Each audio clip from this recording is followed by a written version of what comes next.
Shalom, shalom. Welcome to Inner Love Boutique YouTube channel. And today's topic is, why should African Americans join the military? I have my guest here, and so let's just get right into it. African Americans today are worse off in America compared to another ethnicity. Our ancestors became slaves here in 1619, and in 2017 we have Black Lives Matter movement. Hands up, don't shoot. Let's not forget the tortures of black bodies, meaning medical experiments, that was performed with no consent from that human being, or with consent from a slave owner. What about Black Wall Street Massacre, when the government dropped bombs on black people in 1921?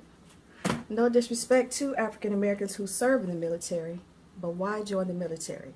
Why fight for a country such as America? I joined the military and I thought it would be a good way to generate income that's consistent. You don't have to worry about being laid off and things like that.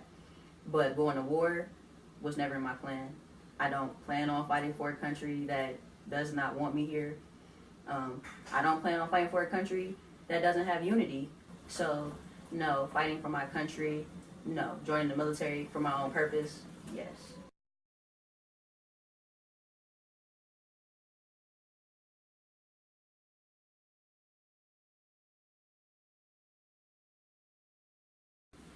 Most people say they join the military for personal reasons. Is it safe to say that you're joining the enemy for your own personal gain? But what about standing up for what's right, especially for your people? So you're asking me, like, you're saying I joined the military for my own personal gain. Yes, I did do that. And you're saying while in the military, am I standing up for people's rights, like black people's rights, my people's rights? Yes. Yes and no, because for me, I was what you would consider a high-speed soldier, which means that athletically, physically, I excel in everything. But we know that because that I'm black, a lot of things that I do being around white females is going to look superior. Although I am a superior athlete, I am going to stand out in anything physically inclining in general. Now, as far as like personal beliefs and things like that, you can to a certain extent and to a certain level, but they shut it down because individuality in the military is not what they want at all. You did mention that, why you joined and not to actually go to war. That's something you don't want to do. Not at all. But if you're active, you're gonna have to, right? I may go and I may not go. It depends on your job. Some people have jobs that are specifically to go to war. If you're in the field of artillery, or you go to the front line. Anything that has to do with weapons, you go to the front line. Anything that has to do with support, if you're a truck driver, you go to the front line. My specific job, I could go to the front line, but the job that I have is more of a specialized position. So no, I don't see myself going to war. And the job that I chose puts me in a position to where I don't necessarily have to worry about being in a line of fire or putting myself in jeopardy to where I won't return home. All right, so-called black people can't seem to get around racism. It's a never-ending battle that we face throughout generation. It appears to be a consistent reminder of the history of our ancestors. 1 out of 3 black women are raped in the military. In some cases, women are murdered. These cases are presented to the families as suicide. With your experience in the service, what advice can you give a young woman who wants to join the military? A young woman, what advice would I give her? 1, I would ask her what is her purpose in going to the military, because then I would give a different answer depending on what her purpose was. For myself, I was already college educated when I went to the military. And so for me, going to the military was simply for money. And if that's what you're going for after you have an education, absolutely join, because you're more essential and you'll make more money. You're worth more. If you're going to the military for an education, I would let them know that they probably would want to go to the reserves and not make it full-time, not go active duty, because you'll lose sight and they'll try to deter you from getting education, because they'll sell you on the idea that the military is way better, while you can't educate yourself. Your goal is to stay in the military and kind of make that your career, so your education is not really necessary.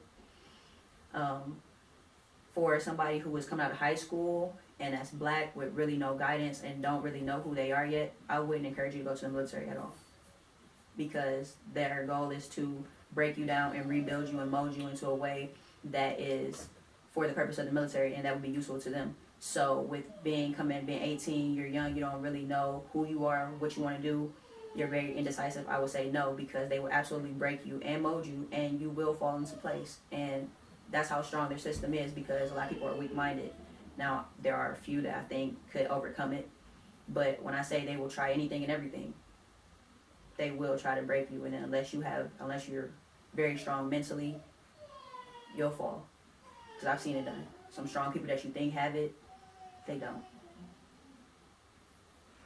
So were you aware of the statistics of how black women are treated in the military, as far as rape cases and whatnot? Yes. That didn't stop you from wanting to join because of your own personal gain that you were trying to accomplish, right? Right. To me, it didn't really apply to me. Only because of how I view myself in a position that I feel others view me at. Because a lot of times I see the military as the same experiences that I've had experience in every day-to-day life. Normal racism, normal sexism, same thing. You say even though that as black people we experience this all over the world, so what's the difference in joining the military? You get to see it specifically in the Army. Like in day-to-day life, you can say, some people can go all 18 years and say, I've never had one, racist incident or anything like that. They haven't experienced it themselves. They've heard about it, they've seen it, but they haven't experienced it themselves. In the Army, any black person, they're always going to experience it right off top. I will absolutely say that you can't meet one black person in the military who say they haven't experienced it, and that's because they seclude you and they put you in a space that you can't run from. So you don't have a choice. They put you in a place with people from all types of backgrounds, and they expect you to break you at the same time and build you up. But some people, just ideologies and mindsets are stuck. And for people who are like that, you have to experience who they are as a person and their beliefs. And specifically in the military, because you are stuck and you can't go anywhere, you do experience it because it's very prominent. It's there. And a lot of people think, and their belief in the military is, especially white people, is that this is a white man's army. White people started the army. It's a white man's army. Black people, women, they should not be a part of it, period. Can you touch a little bit on the statistics on black women getting raped? In the military, my job was a sharp representative. I was a women's victims advocate. My job was specifically to work with women who were raped in the military. I am the first call for help. So I had a cell phone that was on call 24 hours a day, and at any point in time there was a hotline that you called if you experienced any type of harassment that you wanted to report. So specifically, I was the first call for help. So I experienced every woman who's been raped in the military for the time I had that position. When I was in training in AIT, I saw 2 women get raped. One was gang raped, and one was just rape, one resulting in suicide.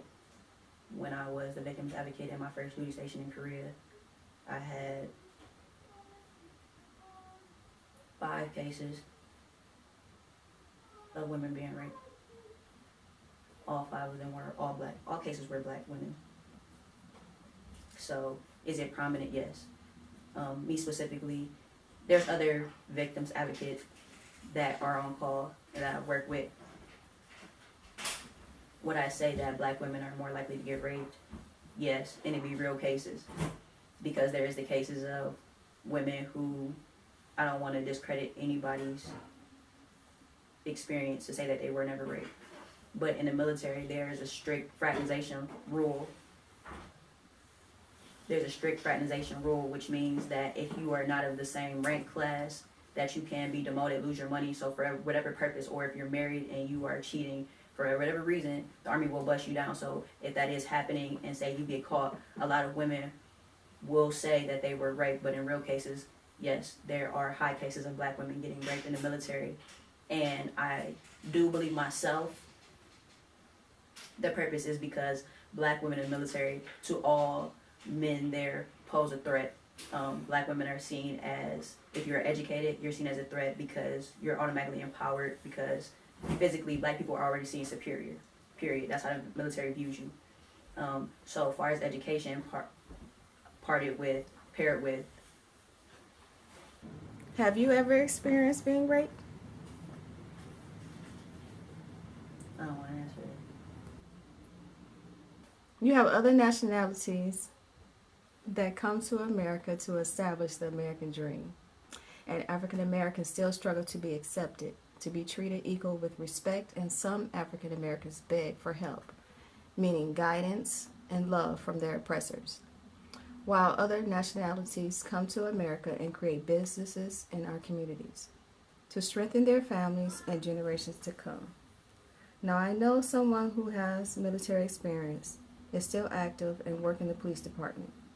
This person gives back to the community by teaching children martial arts. Do you agree with giving back? Yes, I believe in giving back to the community and getting involved in different things. Me personally, I believe that I still need to be developed and be more educated on different things as far as myself and my culture, and becoming aware.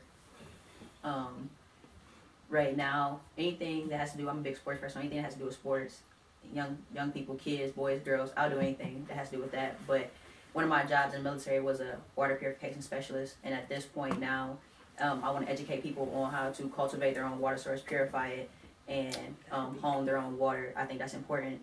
Your body's made up of 70% water, so to know how to gather your own water, prepare it to your liking, test it, be able to change all drinking water sources into something that's drinkable, because they'll tell you in a minute that this water is a good water or that this water is not drinkable for whatever purpose, and all water is drinkable. You just have to know how. So I believe that's something I want to, a program that I want to show, my people and other black people, so they educate themselves on something like that, because I think that's important to know. It sure is. We need that in our communities. Did you hear about Flint, Michigan, where now it's like they have to pay their water bill or else they just going to completely just shut it off? Right. That's terrible. So that would be great, that we really do need that. Yeah, that's true. That water was nasty for a while. What has the government done about that? Nothing. They just... So why join the military? But, Going back to that point, right? right. Yeah, that's terrible.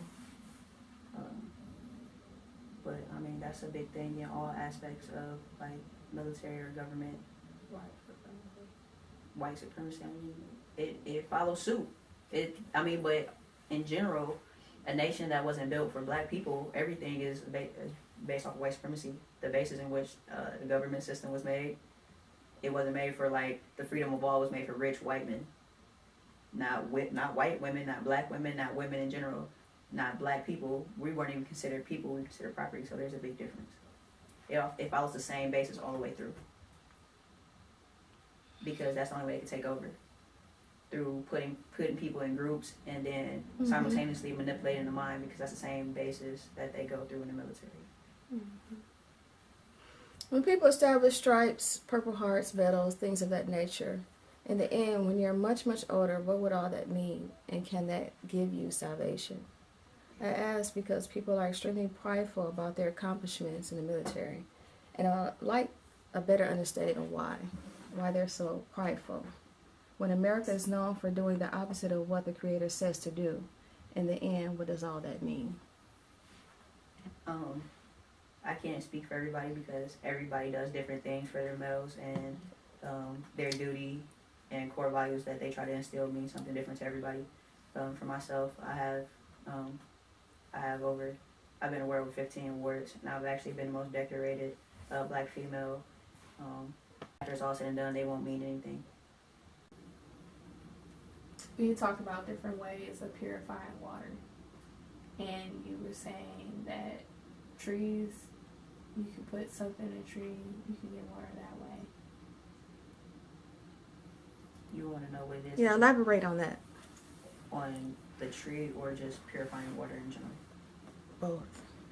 To answer your question, Trees are one of the biggest sources of water because as trees get bigger, the water has to go all the way throughout the tree. So at any point that's in the tree, as long as you don't get to where it branches off too high at the top, you can put what is considered a spigot. It's nothing but like a piece of metal, and you just knock it so deep into a little bit past the bark, and water come out, and it'll be fresh water, and it's already purified. It's purified through the roots of the tree already. So one of the purest forms of water is through a tree. Mm-hmm. Oh, the reason why I brought that up was because, say we are like we know that the government has like little bugs, and say these trees ain't real, how we gonna get the water then? The thing about specifically that the government can manipulate certain aspects of certain things, you know what I'm saying? The thing with Mother Nature is that it can't be manipulated too long, because naturally it will kill certain things off that are not real on its own, because it doesn't know how to process it. And when Mother Nature by nature can't process something, it gets rid of it. Mm-hmm. Much like humans. They'll push us out of a certain place. They'll cloud it. Water will rise because it's not a place for us. If we're building too much, it'll be destroyed by water. There's mudslides in California right now. Those houses are not supposed to be built there. There's no place for them to go. Mother Nature said it's time for y'all to get out, and so it creates its own system, checks and balances through nature on its own. Mm-hmm. You mentioned that you were trained to use all the weapons, pretty much. Yes. So, like, what was your first weapon that you enjoy using? That I enjoyed using? Yeah. The first weapon that I enjoyed using was a missile launcher. So you have other ones that you enjoy using? Yes. It's a 249 Bravo, which is kind of like, it's like a cannon handgun. So it can shoot. It shoots a small, a bullet maybe about the size of your hand, a woman's hand, Mm-hmm. and it's about the circumference of maybe a light bulb, more or less. And you can shoot it. You can shoot it up to about 2,000 feet, and depending on your accuracy level, you can hit anywhere from top of the head to belt line, and it'll make your whole body explode on impact. Mm. Now, the first gun I shot off was a 380. It was like having an orgasm. How was it for you? I like feeling powerful. I don't really necessarily need a weapon to feel powerful, but the precision of it, my accuracy level, that's what excites me. I believe in kill shots and kill zones. I believe that it's absolutely a waste of ammo if you're not trying to kill somebody. So knowing that how precise I am and how accurate I am, it excites me. What's that one gun you used to love talking about? The M16. M16. Now, what kind of gun is that? That is your standard government issue version of AK-47 that everybody is issued, that you go to war with. That's a standard issue rifle.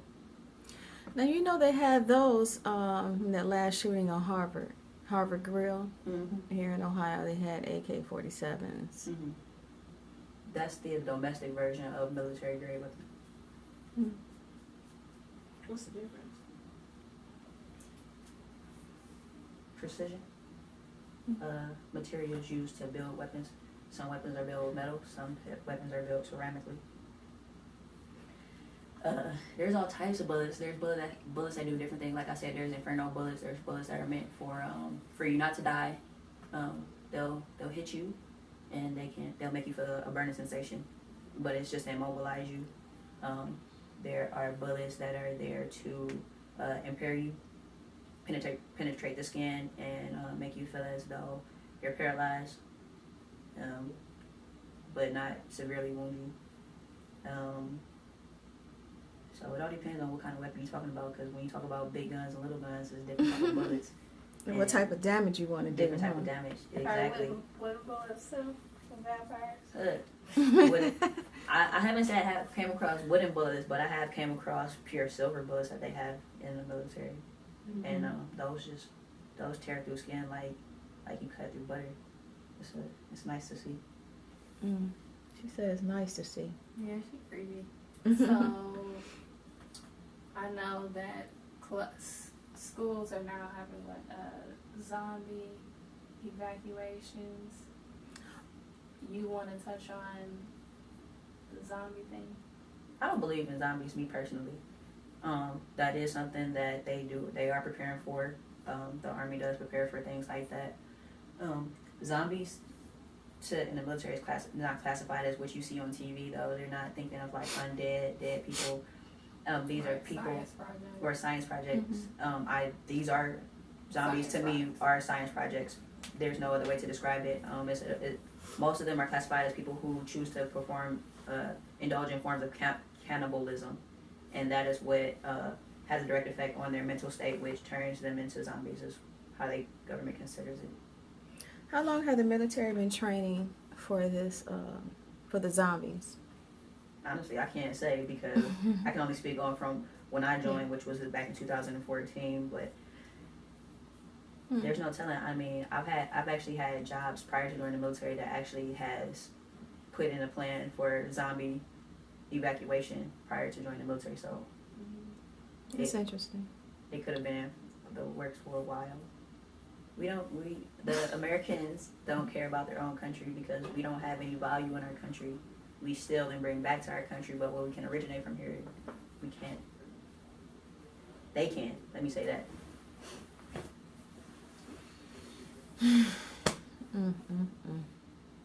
But as far as bases and stuff goes, yeah, that's never gonna get old because we have a certain level of security. But I think it's getting played out that the United States are like big bad country. I think other countries are getting. I don't think they're that afraid of America like they used to be. I think that's the image they give off, but I think that when you get down to it, when you think of all the contracts and treaties and things that are signed and the things that America has taken away in the way that they've worded things and placed things, they place themselves in a place of power through like the UN. So every country nowadays has nuclear weapons, right? Or supposedly. During a certain time, the government had signed treaties to where they went to other countries and removed all their nuclear weapons. And the only person who has access to their nuclear weapons are America and those allies of America. So with that type of power that they have, that's what keeps them above the rest. It's because the thing that can kill you and your country and your whole lineage line and everything else, well, we control it. So if you want to live, because you know that we've dropped it before, that's the difference between us and other countries. We've dropped it, we've done it, we said it. So there's always that, and they've seen the destruction that it caused. Yeah, a lot of citizens here are concerned that there's going to be another war sooner than we think. What do you think? I can believe that. And we're already in war. I can believe that. We do a lot of butting in where we don't need to be, and that's our problem. We want to take over everything. You said that the United States don't fix the problems that they have here because there's no value, so to speak.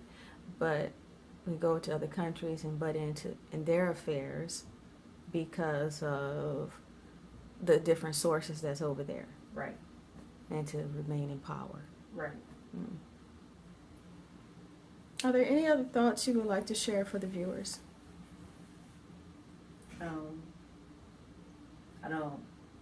don't know exactly. I will say that the military, depending on what you're trying to take from it, is not all bad.